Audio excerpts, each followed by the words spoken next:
The big thing we've stressed has just been, with us, more of the details, and more of, guys playing the strengths. Um, it's been a really good. Well, this will be 2 days of focus and practice, and I think I've really felt, as crazy as it sounds, since Purdue. After watching it and then just talking to guys and in practice is probably the best I felt about our group in terms of where we're at and where we're going. I think now to finally have everybody, practicing and getting reps. When you're 8 games in, you can finally get a sense of like identity. So again, this is the first time, and I told him yesterday that I feel the most confident about who we are and where we're going, and now it's just about the details and building. Where do you mean by like identity? Where do you see that? So I think, like any team, I mean, when you have all the different new pieces, not just young, but just different new pieces, it takes time from a coaching standpoint to figure out, okay, even defensively, ball screen coverage, here's what we're good at, here's what we're not. And then go, okay, let's stick with what we're good at and build on that and make that really good. You're not searching as much. And then it's offensively having that identity of how you want to play, right? Or you might, there were some things we did early that I liked or I thought I liked, and it was okay, but I didn't love it, right? And now you can kind of tweak some of that stuff and get rid of it and more move on to the stuff that you feel good with, that the guys have confidence in, and it just makes for just cleaner basketball on both ends of the court. And again, I just think that part just takes games and it takes time for, and I still think we got ways to go. And I'm a firm believer that, you don't know your team until maybe even January, honestly, with like just roles and all that stuff. But I feel closer now than I ever have. And so that's a good feeling.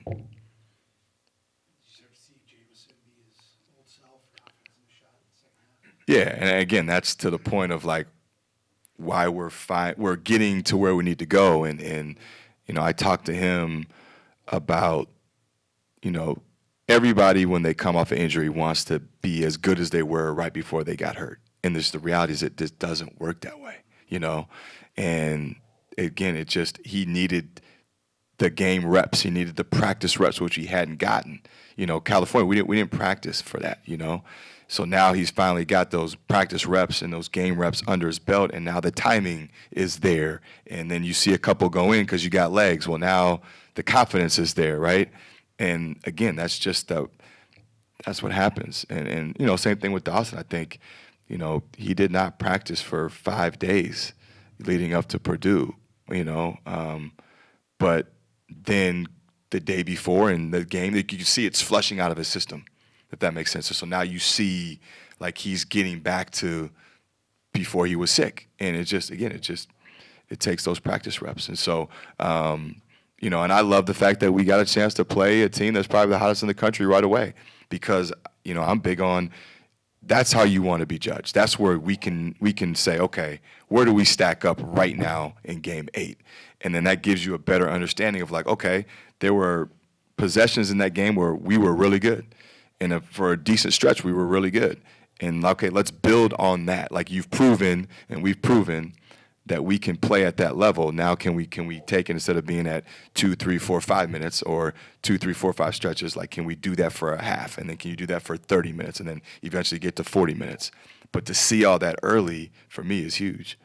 The second half of the Purdue game, you guys scored the ball pretty well, but Pharrell and Dawson obviously Dawson was sick and Pharrell wasn't maybe involved that much. How do you incorporate that aspect of your offense when like, hey, Dawson and Pharrell are our guys like in the post? How do you incorporate that to a team that second half you guys scored pretty well? Right. I just think it was, not that we're in the moral victories, but if you look at second half, I think we won the second half, whatever that's worth. But I think it just shows our guys, when the ball moves, we're a better team, right?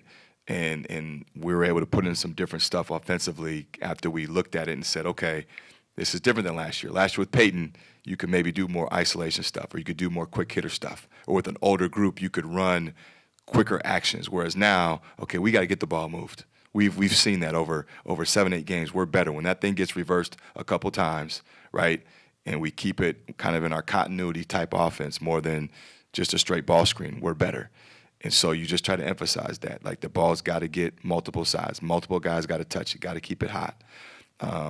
And then I think, it was different. Like, they cross-matched. It was the first game Josh has started, right, at Purdue. And then they cross-matched, and they put their 5 on Josh, right? And so now you're working through that. And sometimes that takes a half for him to realize, okay, or the full team to realize, okay, offensively now, here's how we got to move the ball in the second half to create our advantage.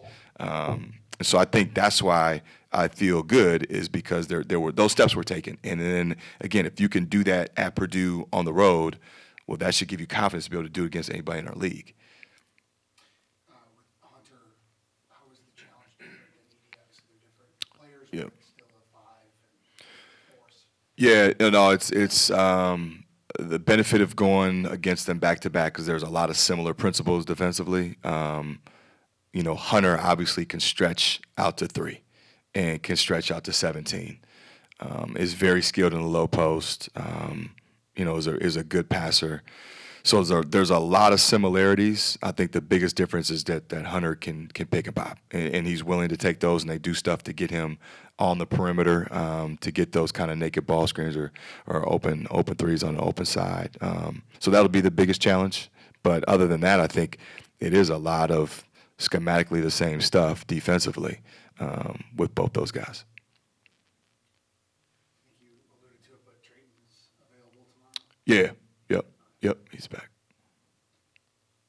Again, with Pharrell, he showed really some promise in California, but he's had to obviously, get his touches with a Dawson and with, obviously Josh now in the mix, and then even trading back. How's adjusting to try to make sure that he gets going, but also, you've got to make sure that Dawson obviously gets going to start the game, and then when they're together. Right. I think sometimes that stuff works itself out. I think I kind of challenged Pharrell a little bit the other day. He's got, as you guys know, unbelievable potential, unbelievable upside. And I kind of challenged him to not be scared to be great right now. And so some of it is, being able to deliver on the ball in the post. Like, guards got to see if he's open. We got to find a way to get to him. And then part of it's on him. Like, you got to demand the ball, and you got to work. And if that means running the floor to get early post touch, you got to do that, because you can do that. If that means being obnoxious and really ducking in and posting hard so everybody knows you're open, then you got to do that. But I think it will come. I think, especially with the young players, there is a sense of letting him work through it within the offense versus dialing stuff up for him all the time. But we do need to be able to rely on him, getting some post touches. So it's kind of a two-way street. But I don't necessarily go into the games worrying about how to scheme it up. But obviously Dawson and Pharrell, being able to get touches on the block is important. I think Josh is a little bit different. Josh does a lot of his scoring kind of in the flow of what we do, and not in terms of, like, you don't necessarily dial stuff up for Josh, whereas you would for those other two guys. He kind of gets it, how he gets it in the flow of our offense, and I know he's comfortable kind of with that role, so it'll play itself out. Anything else? All right. Thanks, guys. All right. Appreciate it.